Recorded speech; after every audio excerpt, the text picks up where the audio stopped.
मर्यादा एक प्रेम। मानवी बेटा, नाश्ता तो कर ले।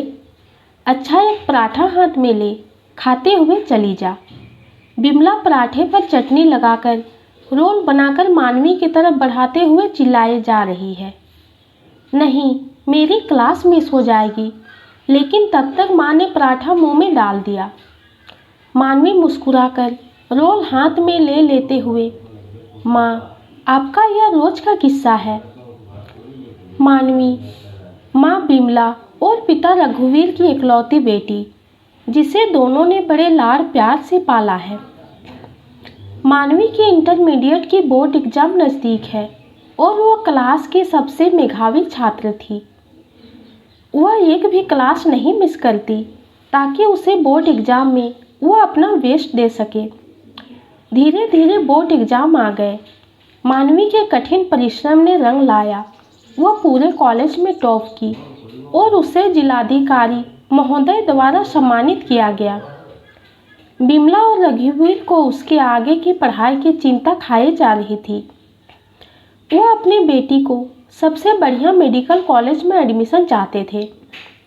माता पिता ने अपने कलेजे पर पत्थर रखकर मानवी को मेडिकल की तैयारी के लिए बाहर भेजने का फैसला किया।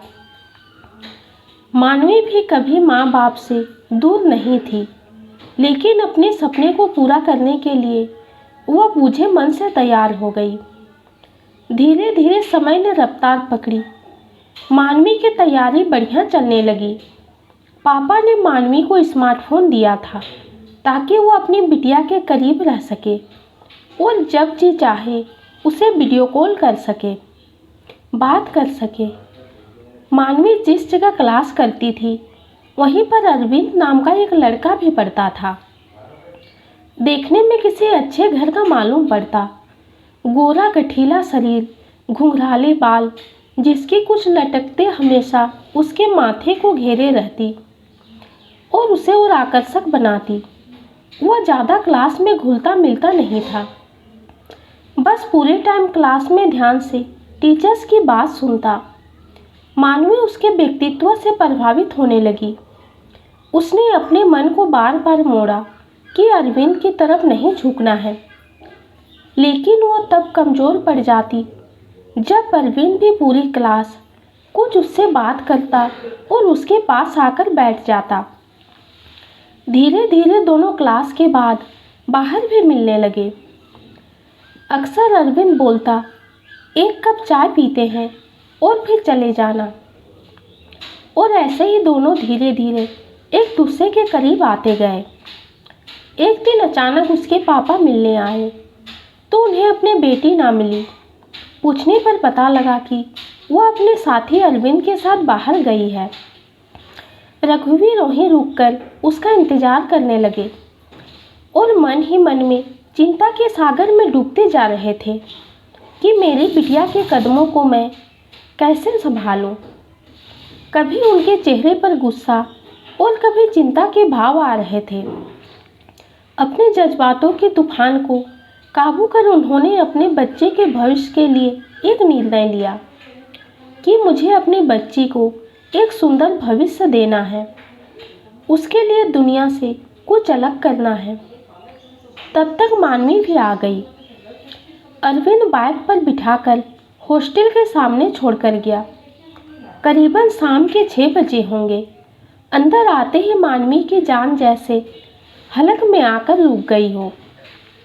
पापा, आप? डर और विस्मय से मानवी कपकपा रही थी। पापा ने बिना किसी भावना से घिरे अपनी बेटी को गले से लगाया और फिर एक नॉर्मल बात करने लगे, जैसे उन्हें कुछ पता ही ना हो। मानवी, कैसी हो बेटा? तुम्हारी तैयारी कैसे चल रही है? तुम कमज़ोर दिख रही हो। कुछ ठीक से खाती पीती नहीं। अपना ध्यान रखो बेटा। ऐसे ही बिना रुके पापा बोले जा रहे थे और मानवी हाँ में सिर हिलाए जा रही थी। कहीं उसके दिमाग में उलझन की एक जंग छिड़ी थी। शिकायत क्यों नहीं कर रहे हैं? उसके मन में ग्लानि और पछतावा दोनों विचार आ रहे थे कि तभी पापा ने अपनी बेटी के हाथ पकड़ के बहुत प्यार से अपने पास बिठाया। बेटा, मुझे गलत मत समझना। मैं भी हर माँ बाप की तरह तुम्हें पढ़ा लिखा कर अच्छी पोस्ट पर देखना चाहता हूँ। तुम्हें अपनी ज़िंदगी में कामयाब होते देखना चाहता हूँ और जब तुम किसी मुकाम पर पहुँच जाओ तो तुम्हारे लिए एक अच्छा लड़का, अच्छा परिवार देखकर तुम्हारी शादी कर सकूं।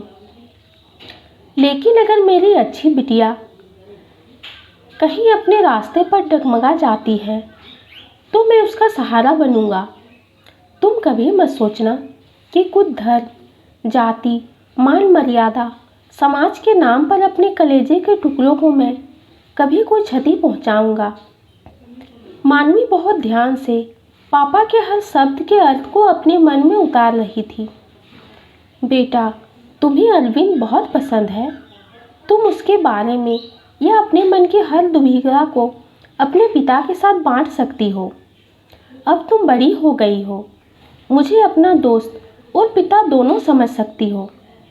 हर बाप चाहता है कि वो अपने बच्चे को दुनिया का बेस्ट से बेस्ट चीज़ दे, फिर यह तुम्हारे जीवन साथी की बात ही क्यों ना हो। बेटा, आप दोनों अभी अच्छे से मन लगाकर अपने करियर पर फोकस करो।